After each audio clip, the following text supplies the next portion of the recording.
देखिए 73 में जो बताया, पहला वाला ऑब्जेक्टिव, दूसरा सब्जेक्टिव नेचर का होगा।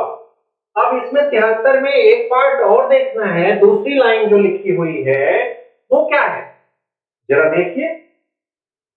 यहाँ पे पहले तो आप दोनों पार्ट को अलग अलग कर लीजिएगा, जहां पार्ट 1 पार्ट 2 है उसको अंडरलाइन कॉमा ब्रैकेट में करके नंबर 1 नंबर 2 कर लीजिएगा, ताकि पढ़ने में आसानी रहेगी कहां पे क्या डिफर करना है। दूसरा, such compensation is not to be given for any remote and indirect loss or damages sustained by reason of the breach। बहुत साफ साफ आपके धारा 73 ने कह दिया है कि रिमोटनेस ऑफ डैमेजेस जो होंगे, अगर कोई रिमोटनेस के कारण डैमेज हुआ है तो वो भुगतान नहीं किया जाएगा। बहुत क्लियर रखिएगा दिमाग में। अगर कोई हानि जो हो रही है वो क्या है, किस कारण से हुई है, any remote and indirect loss, REMOTE and indirect loss. अगर अब देखिए छत की दुरस्थता, अभी तक हम यही पढ़ रहे हैं, छत की दुरस्थता के कारण जो चीज होगी उसको हम नहीं मानेंगे। तो ये रिमोट माने दूर की क्षति है, दूर का नुकसान है, अप्रत्यक्ष है, डायरेक्ट रिलेशन नहीं है आपके कॉन्ट्रैक्ट से। द कंडीशंस, ये जो indirect losses are not related directly with the conditions of your agreement. तो क्या होगा, इनको कोई कंपनसेशन नहीं दिया जाएगा। Such compensation is not to be given for any remote and indirect loss or damage sustained by reason of the breach।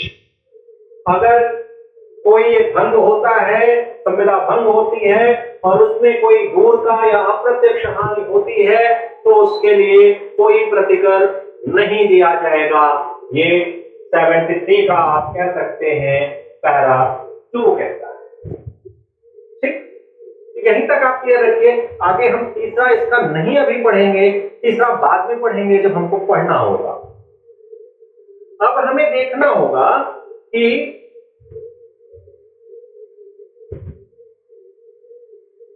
अब इन दोनों सिद्धांतों के आधार पर हम कुछ केस लॉज देख लेते हैं कि भारतवर्ष में ये जो दोनों सिद्धांत आए 73 में, उसमें क्या कुछ केस लॉज से डिसाइड हुए हैं। हाँ, जरूर कुछ हुए होंगे, तो उनको हम थोड़ा देखने की कोशिश करें। तो साधारण मामलों में देखते हैं, साधारण मतलब सिंपल केसेस हैं, उनमें क्या होगा, फिर टिपिकल केसेस में कुछ आएंगे उनको भी देखेंगे। Madras railway company versus Govinda Rao. Madras railway company versus Govinda Rao. इसमें क्या था, एक दर्जी था, किसी मेले में उसको पार्टिसिपेट करना था, उसने कुछ अपनी मशीन्स, क्लॉथ वगैरह वगैरह भेजे कि उस मेले में पहुंच जाएगा, वहां मैं जाके पार्टिसिपेट करूंगा। मतलब this case is not similar to that case. ध्यान दीजिएगा, डिफरेंस क्या है कि वहां पे रेलवे कंपनी को पता था कि वो जनरली दैट पर्सन, जो क्या था, पर्सन था ना, that person participated in that cattle show, वो उसको पता था। तो Praveen Kumar, mute yourself. Praveen mute करें। तो मशीन और क्लॉथ को भेजा कि एक सही समय पे वहां पे पहुंच जाए, लेकिन लापरवाही हुई, देर हो गई तो क्या होगा, अभी उन्होंने अपने प्रॉफिट के लिए क्लेम किया, कंपनी ने कहा नहीं है, कोर्ट ने कहा नहीं ऐसा कुछ नहीं है, आप अपने खर्चे ले लो, जो भी एक्सपेंसेस आपने किए हैं वो ले लो, थोड़ा बहुत और कुछ इधर उधर हुआ हो तो उसको ले लो, ठीक है। तो जो इसमें डिसाइड क्या किया गया, मतलब मैक्सिमम खर्चे के और कुछ नहीं, रिमोटनेस का मामला यहां लागू हुआ। जो भी क्षतियां हैं वो सारी आपकी रिमोट की हैं, रिमोटनेस के कारण है, इसलिए कुछ भी आपको नहीं मिलने वाला। ठीक है,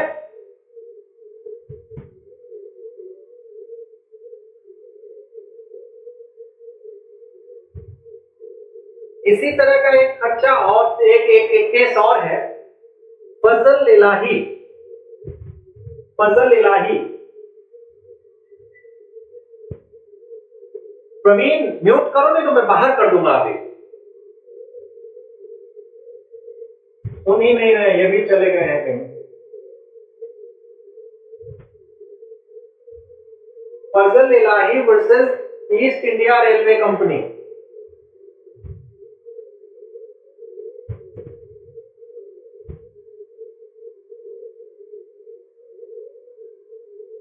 इसमें भी कुछ मामला ऐसा था ना कि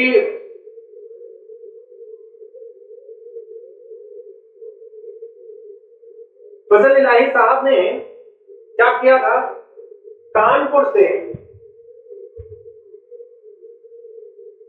टू इलाहाबाद, यहाँ पे दोनों आपके नोन वर्ड्स हैं। कानपुर से इलाहाबाद के लिए उस समय भी चाइनीज फुलझड़ियां चलती थी, चाइनीज क्रैकर्स। किसी मेले वेले में इनका भी कुछ लफड़ा था, 3 बॉक्स भर के 4 बॉक्स भर के इन्होंने भेजा इलाहाबाद आ जाए, लेकिन वो नहीं पहुंचा टाइम से, कुछ इधर उधर हो गया। कुल मिला के इनका जो मोटो था वो फुलफिल नहीं हुआ, तो देर से पहुंचा, मेला खत्म हो गया था। इन्होंने कहा जितने का माल नहीं उतना हम चले उसको हैंडलिंग लगाए, छोड़ दिया माल। कंपनी ने क्या किया, माल बेच दिया, जाओ रख के क्या करेंगे। होता है, अभी जब आप लोग पढ़ेंगे ना माल, अभी हम लोग पढ़ेंगे जब क्वासी कॉन्ट्रैक्ट कह सकते हैं, तो वहां पे हम पढ़ेंगे अगर कोई माल पड़ा हुआ पा रहा है तो उसके क्या क्या कर्तव्य होंगे। तो उसमें से एक ये भी हो गया कि इन्होंने माल बेच लिया। अब इन्होंने फजल इलाही ने सारे हर्जे खर्चे लाभ हानि सबके लिए मुकदमा कर दिया। कहा गया ऐसा कुछ नहीं है, तब आपकी दूरस्थ क्षतियां थी, ठीक है आप 100 रुपए ले लो, ठीक है। मूल्य व अन्य खर्चे जो उनके कॉस्ट थी, कॉस्ट एंड अदर एक्सपेंसेस को मिला के उनको 100 रुपए, उस समय 100 रुपए बहुत रहे होंगे, 100 रुपए दे दिए गए और बाकी उनको कोई भी उनको एंटरटेन नहीं किया गया due to remoteness of damages के कारण, ठीक है। तो यहां तक तो मामला आ जाता है 73 का कि रिमोटनेस ऑफ डैमेजेस क्या होती है, उसका प्रिंसिपल क्या है और कैसे है। देखिए 2 दिन में ये क्लास खत्म हुई है रिमोटनेस ऑफ डैमेजेस की। आप हल्के में अगर लेंगे तो उतना हल्का नहीं है भाई, आपको अगर प्रश्न आएगा तो उसी हिसाब से केवल इतने केसेस आप लिखेंगे ना, एक तो कम ही कर देंगे तो भी बहुत लिखना पड़ेगा। अब देखिए जहां पे मामला हो गया कि हाँ इनको डैमेजेस मिलने चाहिए, अब मतलब एक उससे हटके जो डैमेजेस की बात थी, डैमेजेस फॉर ब्रीच, उस पर हमने पढ़ा doctrine of remoteness of damages, क्षति की दूरस्थता का सिद्धांत। उसके बाद हमें देखना है कि ये हो गया कि हाँ इसको क्षति हुई है, अब उसको डैमेज हुआ है तो उसको डैमेजेस क्या दिए जाएंगे, उस पर भी थोड़ा सा हमें फोकस करना होगा। कोर्स उस पर भी अपना व्यू रखती है कि ठीक है किन किन चीजों को हम एक्सेप्ट करेंगे और किन किन चीजों को नहीं करेंगे। तो इसको हम नई हेडिंग में पढ़ेंगे, measures of damages. Measures of damages, प्रतिकर का मूल्यांकन, ठीक है। प्रतिकर का मूल्यांकन अब कैसे देखें, तो हमें यह देखना होगा कि जो डैमेजेस दिए जाते हैं वो क्यों, डैमेज डैमेजेस जो है वो क्यों दिए जाते हैं, इनका नेचर क्या होता है, उद्देश्य क्या होता है। तो पहली बात आप जानिए कि डैमेजेस जो है they are in nature, they are compensatory in nature, sorry,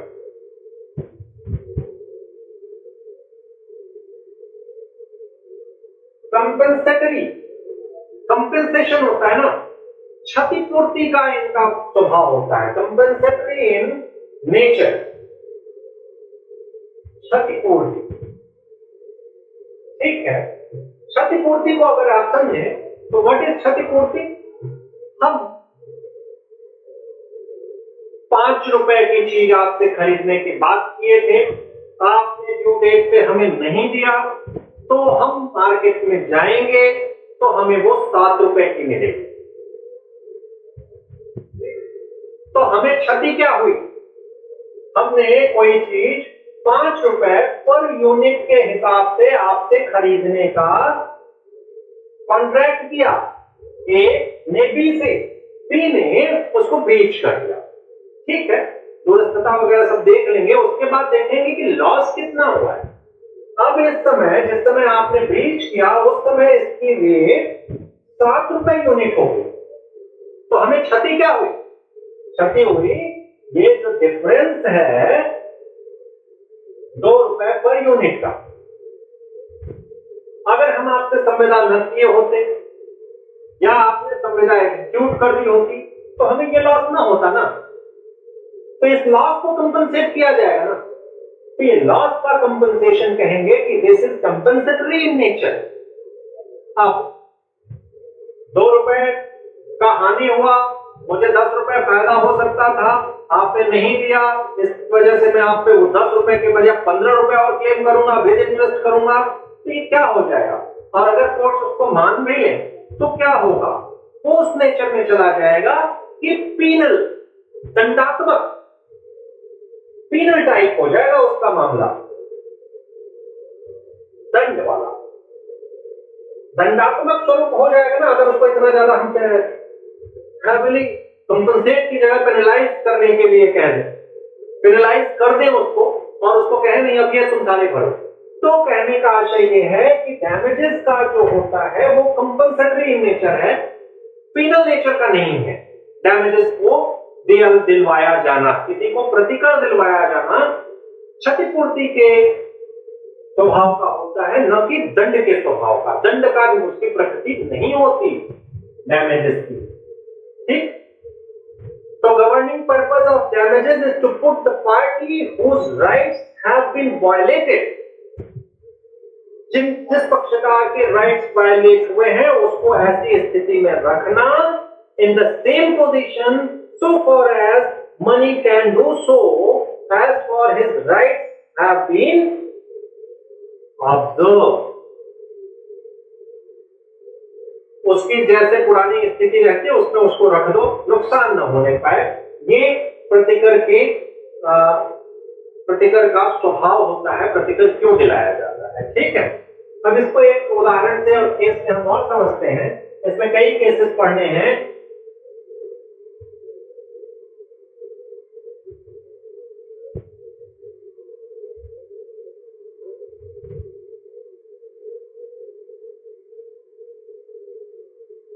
Robinson versus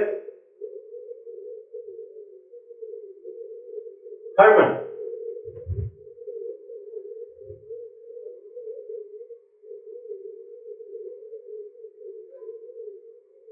यहां पे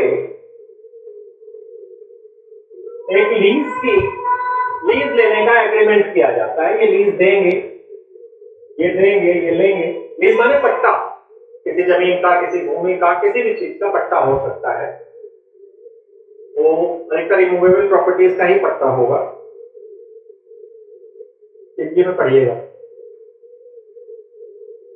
और इन्होंने इस लीज को देने से डिनाई कर दिया, डिनाई हो गया, मना कर दिया, नुकसान होगा इनको। अब ये पट्टा इतनी आसानी से बहुत आम नहीं है ना कि हमने 5 रुपए किलो खरीदने की बात की थी, चलो दूसरे दिन मंडी में 7 रुपए किलो हो गया।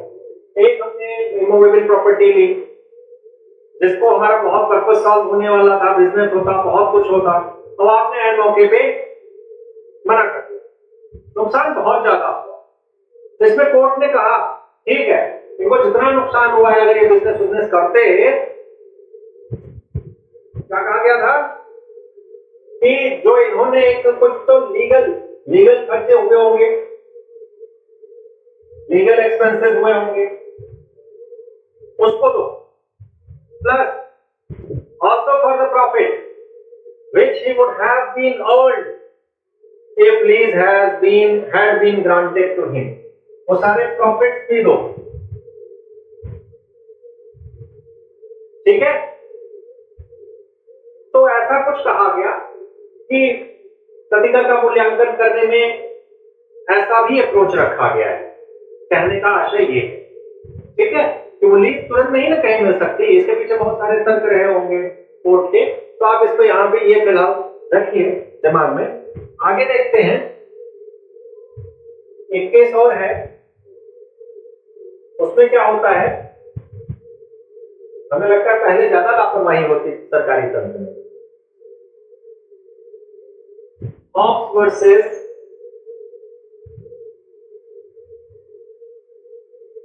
versus London and South Western Railway Company. London and Western Railway Company. अब तो हमें नहीं सुनने में आता है, हाँ कभी कभी सुनने में आता है। पिछले साल कुछ हुआ था लॉकडाउन में। लॉकडाउन में क्या हुआ था आपको याद होगा शायद, मुंबई से लोग चले हैं और एक हफ्ते बाद गोरखपुर पहुंचे हैं। शायद अगर आप लोग थोड़ा अवेयर हो तो आपको पता होगा, एक हफ्ते बाद बंदे पहुंचे, हफ्ते भर लग गया उनको 2-3 हजार किलोमीटर की। हुआ क्या, ट्रेन को जाना इस ट्रैक पे था, चला गया वो उस ट्रैक पे, फिर उतना घूम घाम के पूरा भारत भ्रमण हो गया, तब वो लोग पहुंचे गोरखपुर या कहां। वैसा ही कुछ केस इसमें था। रेलगाड़ी जो थी उसको जाना था यहाँ से, कभी आप लखनऊ तरफ गए हो तो आपको आइडिया होगा, पापामऊ जंक्शन से ये रेल जा रही है, पापामऊ से एक इधर चली जाती है, एक इधर चली जाती है, एक रेलवे ट्रैक ऐसे चली जाती है, ठीक है, इसीलिए इसको जंक्शन कहा गया। और ये इधर वाली तो आ ही इलाहाबाद वाली, ये भदोही चली जाती है, ये लखनऊ चली जाती है, और ये प्रतापगढ़ चली जाती है। तो जाना तो इस रूट पे था, भदोही वाले में मान लो वाराणसी जाना है और गलत रूट पकड़ के लखनऊ वाले में चली गई ट्रेन। और इनको कहां उतरना था, पापामऊ से थोड़ा आगे, यहाँ एक स्टेशन मान लीजिए खरवई। ये सब लोकल नेम्स है, आप लोग शायद अवेयर ना हो, बस इतना जानिएगा, इस स्टेशन से लोग चढ़े रहे होंगे इलाहाबाद से, इनको यहाँ जाना रहा होगा, ट्रेन चली गई इस रूट पे लखनऊ वाले पे।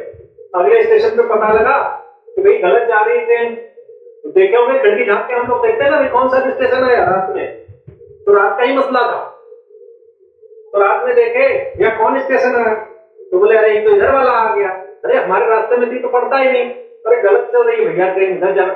उतरे बीवी बच्चों समेत, फिर वहां से यहां तक इनको आना पड़ा, क्योंकि यहाँ पे कोई रुकने उकने की व्यवस्था इनकी नहीं थी।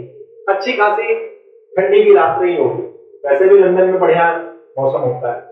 आधी रात में इधर से इधर आए और इनके जो मैडम रही पत्नी, उनकी तबीयत भी खराब हो गई,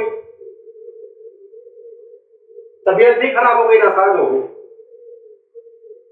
ठीक है, अभी तो हम पहुंच जाते हैं, बाद में रेलवे कंपनी से निपटेंगे। बाद में इन्होंने क्लेम किया रेलवे कंपनी के ऊपर, आपकी लापरवाही से मुझे ये रात में इतने किलोमीटर चलना पड़ा, पता नहीं क्या क्या हो जाता, पत्नी बीमार हो गई, ये हुआ वो हुआ। तो जो ट्रायल कोर्ट होता है ना एक तरह से लोअर कोर्ट, वहां पे मामला गया। उसने कहा कि 8 पाउंड आपको हम और 20 पाउंड, 8 पाउंड आपको इनकॉन्वीनियंस जो हुआ, असुविधा हुई, और दूसरा जो आपकी पत्नी बीमार पड़ गई, पत्नी के बीमार होने के लिए 20 पाउंड ग्रांटेड।